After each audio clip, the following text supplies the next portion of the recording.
Bienvenue à vous si vous nous rejoignez sur le plateau de TV Vendée. Il est temps de prendre votre petite dose d'actu 100% Vendée de ce jeudi. Nous sommes le 3 octobre et il fait plutôt beau, c'est ce qu'on verra tout à l'heure sur les cartes météo. Nous avons Antoine avec nous qui nous a concocté peut-être un nouveau voyage. Alors je ne sais pas si on peut s'échapper dès à présent avec toi Antoine du côté, voilà, regardez, de Port-Joinville. Alors maintenant qu'on a trouvé le truc dans la matinale, on va pouvoir s'amuser avec, vous allez voir. Je vous emmène à Port-Joinville. Là on est en direct, quasiment en direct, c'est ce que nous disions grâce aux webcams du département qui sont installées un petit peu partout sur le territoire.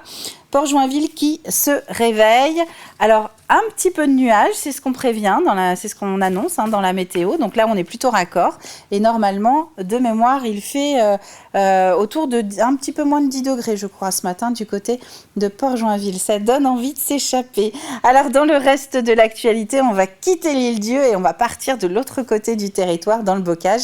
Je vous propose de nous projeter un petit peu et de parler de l'été prochain. Et oui, un début d'été que la ville des Herbiers commence à préparer dès maintenant, puisque la ville va accueillir du 26 au 29 juin les championnats de France de cyclisme sur route. Leur organisation a été présentée hier soir et nous étions sur place.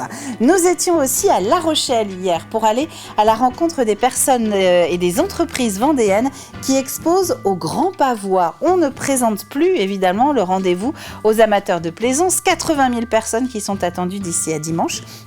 700 bateaux, rien que ça, qui sont exposés et des fabricants qui espèrent voir le secteur retrouver un petit peu de vigueur. Et puis La Roche-sur-Yon s'apprête à ouvrir un nouveau chapitre de ses commémorations autour des 220 ans de sa fondation. Samedi, une nouvelle édition de la simultanée impériale d'échecs est prévue. Et puis dimanche, ce sera un marathon de 7 heures au cinéma Le Concorde avec le film Napoléon vu par Abel Gans. On va ouvrir la page de nos petites infos pratiques du jour. Et nous allons commencer avec la météo. Du côté de la tendance, eh bien, c'est ce qu'on voyait à l'instant à Port-Joinville. On a normalement du bleu et quelques nuages quand même. Ça, c'est pour le littoral. Et c'est la même chose avec une densité peut-être un peu plus élevée de nuages si vous êtes plutôt dans les terres. Pour cet après-midi, on ira autour de 16-17 degrés en Vendée. Au niveau des horaires de marée, la basse mer, elle est en fin de matinée, quasiment midi, 11h53, avec un beau coef. Donc, ça nous donne du temps pour emprunter le Gois si cela vous chante. En plus, comme le temps est plutôt de la partie, pourquoi ne pas s'octroyer cette petite promenade entre le continent et l'île de Noirmoutier. Et puis, la pleine mer, elle, c'est en fin de journée, 17h49. La carte des marchés, eh bien, Saint-Urbain, Pouzauges et Saint-Philbert-de-Bouenne, ce sont nos 3 rendez-vous du jour.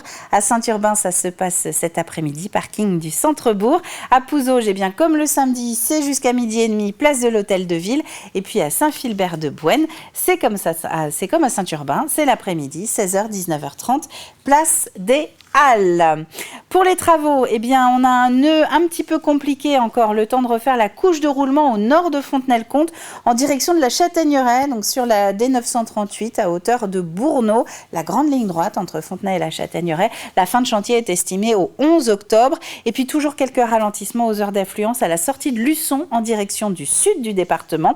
C'est au niveau du lycée Luçon-Pétré, une circulation alternée qui est prévue jusqu'au 18 octobre, le temps d'installer un giratoire.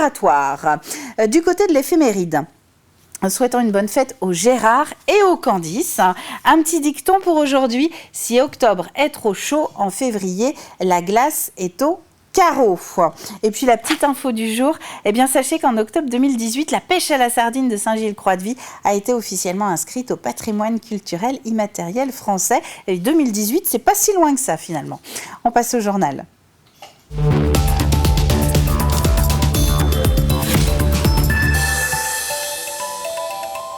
Et nous commençons donc le flash en parlant sport. Aux Herbiers, hier soir, a été officiellement présentée l'organisation des championnats de France de cyclisme sur route. Une seule course tous les ans pour déterminer celui et celle qui porteront le maillot tricolore pendant le Tour de France. En 2025, c'est donc en Vendée que cette épreuve va être organisée dans le bocage avec un départ et une arrivée aux Herbiers. Ce sera du 26 au 29 juin 2025. Un contre-la-montre, une cyclosportive, des courses amateurs et donc le championnat de France Pro en tant que tel le dimanche. Le programme est bien chargé, mais en Vendée, vous allez l'entendre, on est habitué. On a hâte d'y être, donc on est à 9 mois de l'événement. Pour le département et pour la ville des Herbiers, c'est un moment tellement attendu pour nos clubs de vélo, pour nos bénévoles qui vont s'investir pendant cette semaine-là. Et puis pour l'ensemble des Vendéens et des Vendéennes qui aiment ce sport et qui va être l'occasion aussi de mettre le territoire en lumière. Et notez qu'entre l'accueil, les animations ou encore les signaleurs, 200 à 300 bénévoles seront nécessaires par jour. Un formulaire est donc à votre disposition sur le site internet de la mairie des Herbiers pour vous porter volontaire, à savoir lesherbiers.fr. Je vous en parlais hier, nous avions une visite ministérielle ce mercredi à La Roche-sur-Yon. Isabelle Sora, ministre déléguée à l'accessibilité, a découvert quelques sites de la ville récemment construits. Sur son chemin, l'esplanade Jacques Chirac au pied des Halles, l'occasion d'évoquer l'aménagement de celle-ci ainsi que le rôle du Fonds territorial d'accessibilité. Mathis Pires. Une visite ministérielle sous le signe de l'accessibilité. Sur la plage Jacques Chirac, là où le chaudron de la flamme paralympique s'était allumé, Isabelle Sora constate les aménagements et présente son dispositif national. Alors ça permet pour un commerçant qui aujourd'hui a besoin de faire des travaux, de se faire financer la moitié de ses travaux par une aide de l'État. Ça contribue à l'accessibilité qui permet à tous nos concitoyens de se déplacer comme tout le monde, normalement. Appelé le Fonds territorial de l'accessibilité, il permet aux entreprises de se mettre aux normes PMR. C'est 20 500 € par établissement recevant le public. Il faut penser que ces 20 500 €, c'est sur un total de 41 000 puisque l'État prend en charge 50% de la dépense. Face à elle, Samuel, malvoyant, il témoigne des difficultés rencontrées au quotidien en se promenant dans la rue. J'ai demandé que des modifications soient apportées parce qu'on a les bars sur notre gauche, on a une partie de leur terrasse qui est posée sur la place. Ouais. Et en fait, on a les terrasses qui sont un peu en limite d'escalier, ce qui faisait que, aussi bien pour les handicapés que pour les valides, quand vous montiez l'escalier, vous invitiez à table, vous buviez un coup avec les gens sans pouvoir traverser un petit peu. Un dispositif de service civique est aussi mis en place pour sensibiliser et accompagner les propriétaires sur les aménagements possibles.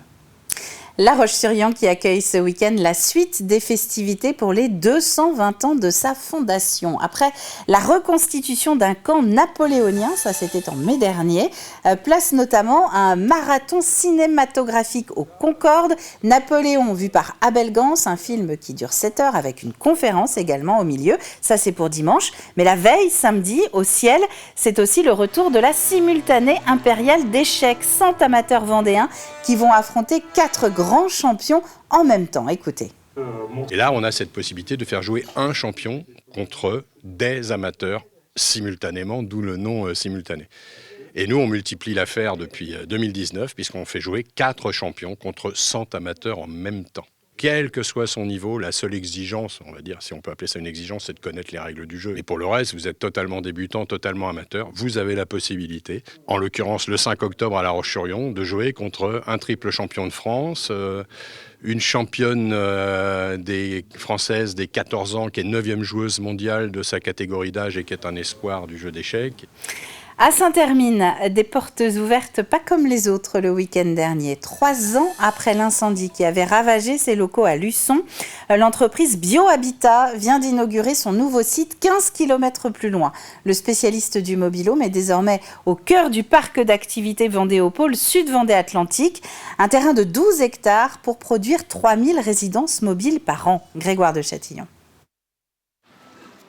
Plus grand, plus beau et plus haut, Paris réussi pour BioHabitat. En effet, 3 ans après l'incendie du site de Luçon, le constructeur de mobilhome vient d'inaugurer sa nouvelle usine de production à Saint-Hermine.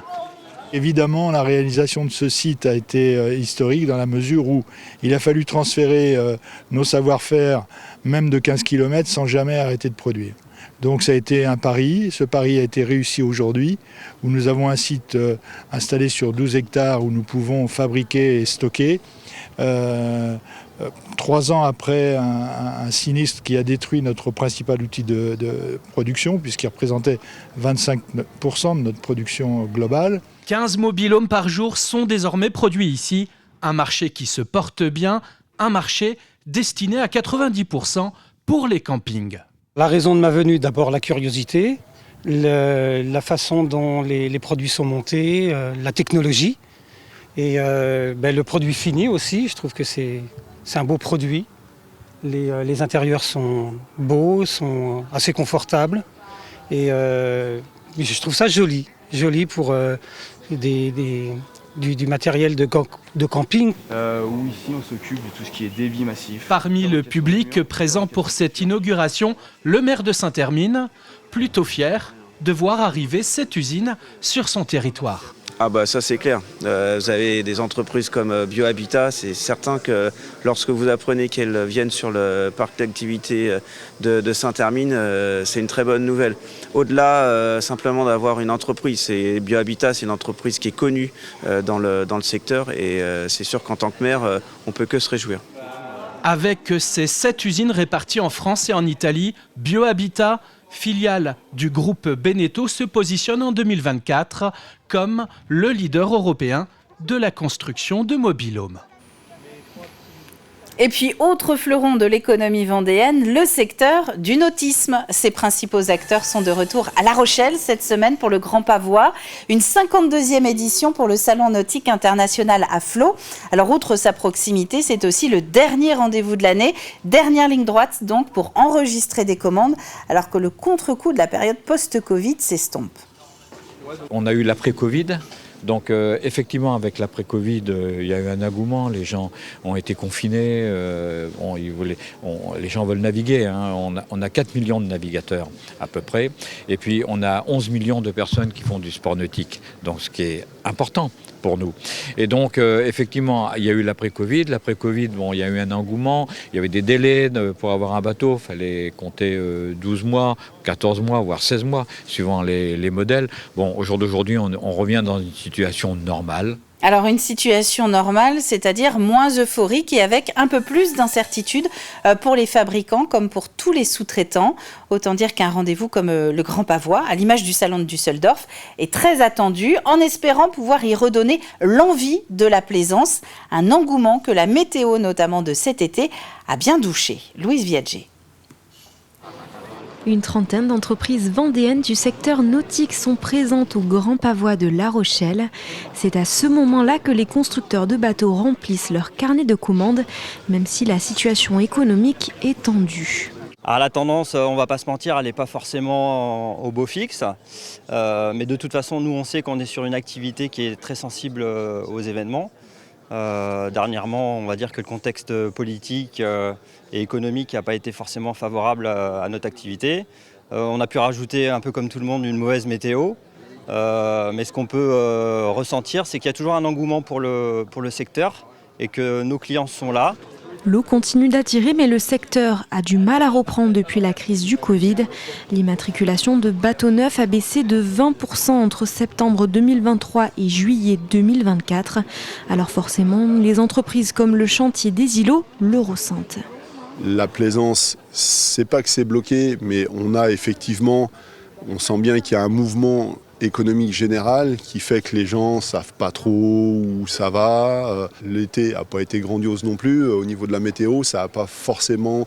les gens se sont pas dit tiens, on changerait bien de bateau ou est-ce qu'on réfléchirait pas à l'achat d'un nouveau bateau. Les entreprises vendéennes en attendent donc beaucoup de ce salon. Privilège Marine est spécialisée dans la vente de catamarans et elle a aussi fait le déplacement après quelques années d'absence. En fait, on n'avait quasiment pas de clients français. Et donc, il me semble important, après avoir été absent d'un salon comme le salon du Grand Pavois, d'être de nouveau présent en tant que privilège sur ce salon pour pouvoir adresser la clientèle française, qui en plus est particulièrement spécialiste, ou en tout cas attirée par la voile sur ce salon. Le Grand Pavois est donc surtout l'occasion de présenter les bateaux et de créer du lien avec de potentiels clients. Jusqu'à dimanche, près de 70 000 visiteurs sont attendus à La Rochelle.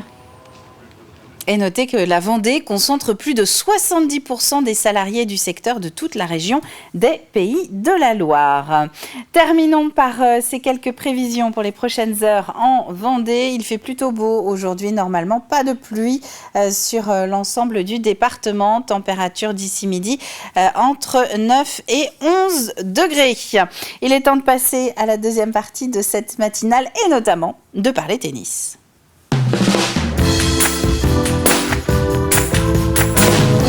Puisque nous entamons le 5e jour de l'Open de Vendée. Et c'est une tradition. Hier, assez logiquement, nous étions mercredi et c'était donc la journée des enfants. Ils ont assisté au dernier match du premier tour. Le résumé avec Alexandre Lenaour.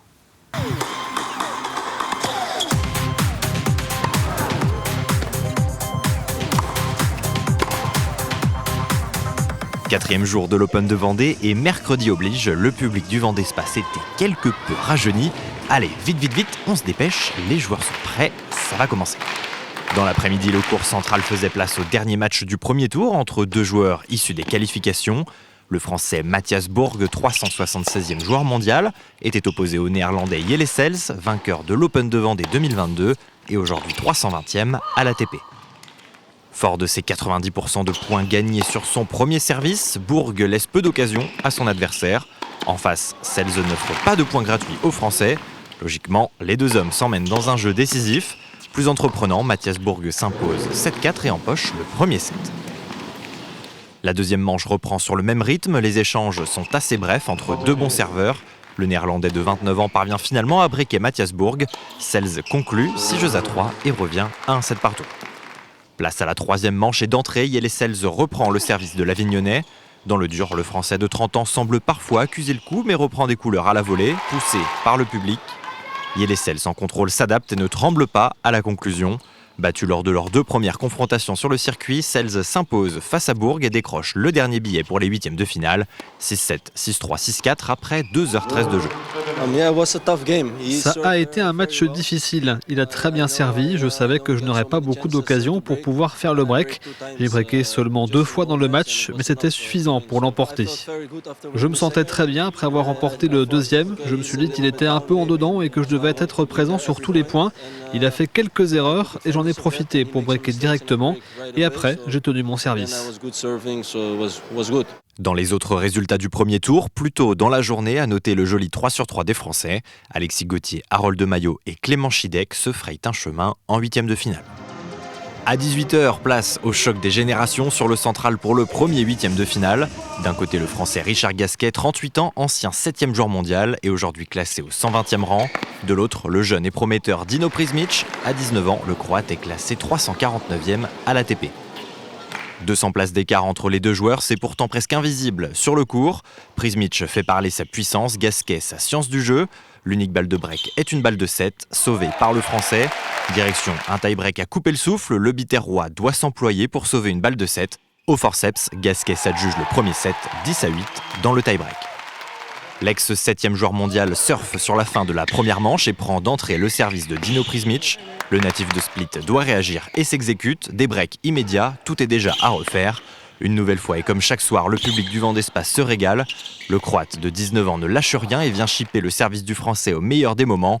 Au service pour recoller un set partout, Prizmic ne bronche pas et enlève la deuxième manche. Emprunté physiquement, Gasquet semble lâcher du lest. Battu il y a un an par le Français, Dino Prizmic, 349e joueur mondial, tient sa revanche et s'impose 6-3 dans le troisième set. Le Croate file en quart de finale. À la suite de ce match, le central accueillait la dernière opposition de la journée. Le Français, tête de série numéro 1, Quentin Alice, était opposé à l'Estonien Marc Lajal. Rencontre toujours en cours au moment d'écrire le résumé du jour. Au programme ce jeudi, suite et fin des huitièmes de finale. Pas avant 17h30, la tête de série numéro 2, Harold de Maillot, sera en lice sur le central, avant l'ultime affiche de la soirée entre deux Français, Sacha Guémard-Weyenburg et Antoine Escoffier, à suivre pas avant 20h.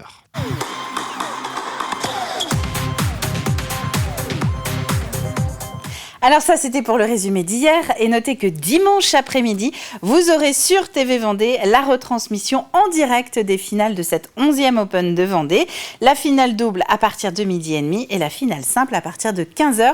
Ce sera justement Alexandre Lenaour accompagné d'Aurélien Huard qui commenteront les matchs. Retrouvons maintenant Mathis. On va parler asso.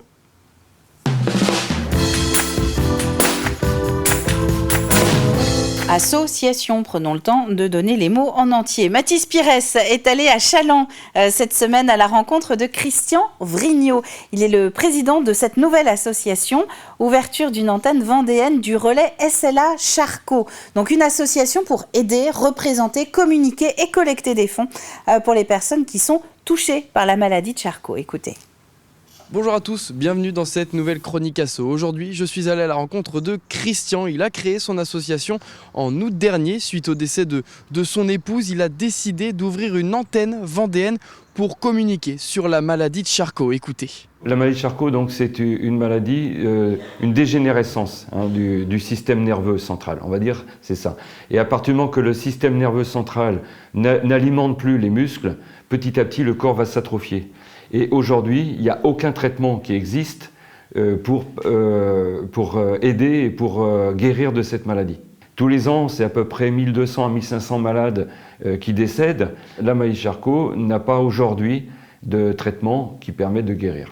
En France, 8000 personnes vivent avec la maladie de Charcot. Alors le but de l'association est de mettre en lien les personnes atteintes par la maladie avec l'association nationale pour qu'ils puissent être mieux entourés et mieux accompagnés. Je crois que quand on est pris par cette maladie, on n'a pas le temps de réfléchir, on est à proximité du malade, on aide, etc. Et aujourd'hui, on a besoin de prendre du recul. Et par exemple, si quelqu'un a besoin, moi je peux tout de suite le mettre effectivement en relation. Pour ça que le terme de relais me plaisait bien, c'était vraiment de faire le relais entre les malades, les aidants aussi, parce que les aidants c'est très important, et de faire le relais entre eux, et donc l'ARSLA qui dispose de matériel et de personnes très compétentes pour aider les gens. Vivre à 100%, c'est le nom de la campagne lancée par l'ARSLA, l'association nationale justement de la maladie de Charcot. Le but est d'inviter un maximum de monde à changer son regard sur cette maladie et aussi à se renseigner. À partir du moment où on sait que par exemple il y a un relais en Vendée, à partir du moment où on sait qu'il y a des gens qui parlent de cette maladie, automatiquement, l'idée c'est de créer du réseau. C'est de créer du réseau parce que d'une part, on va pouvoir toucher des gens qui aujourd'hui ne savent pas que ça existe. Alors si vous souhaitez vous renseigner sur la maladie et l'association, je vous mets un lien en direction de la page Facebook du relais SLA. Ça s'affiche juste en bas de votre écran. La chronique asso est maintenant terminée. On se retrouve la semaine prochaine. Et c'est une chronique que vous pouvez retrouver, comme toutes celles d'ailleurs, que vous voyez dans la matinale, sur tvvendée.fr, dans la rubrique Actu.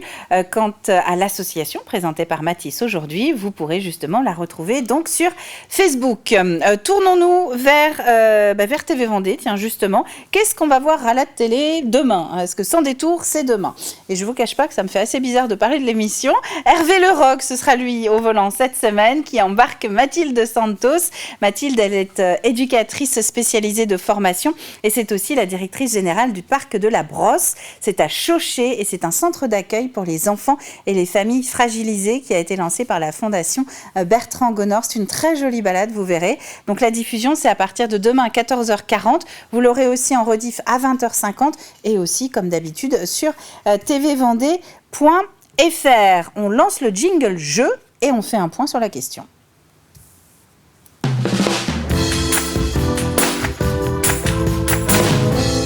Oui, on a carrément le temps, là, on a 2 minutes. Alors, la question de cette semaine, on part sur le littoral nord-vendéen. On va essayer de remettre les choses. Nous cherchons le nom d'une association qui est en lien avec ce littoral nord-vendéen et qui a eu la visite d'Anaïs Escalona il y a quelques jours pour un numéro de Vivez la Vendée. Je vous demande de me donner donc le nom de cette association.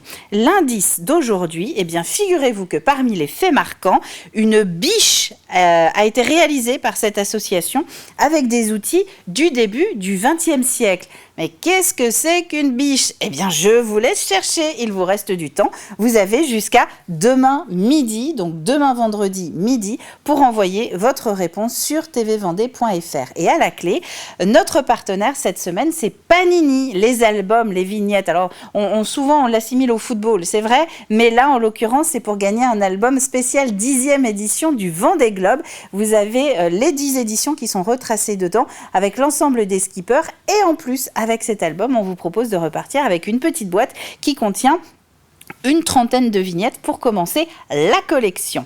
Tiens, puis après, ça se trouve, pendant le village, on pourrait organiser un stand d'échange. Le village du Vendée Globe, on en reparlera d'ailleurs, je vous expliquerai prochainement comment vous pourrez venir à notre rencontre tous les après-midi sur le village pour assister à l'enregistrement d'une émission. D'ici là, c'est la fin de la matinale, donc je vous dis très bon jeudi à tous. On se retrouve demain dès 7h en direct pour 2 heures de bonheur et de bonne humeur. À demain!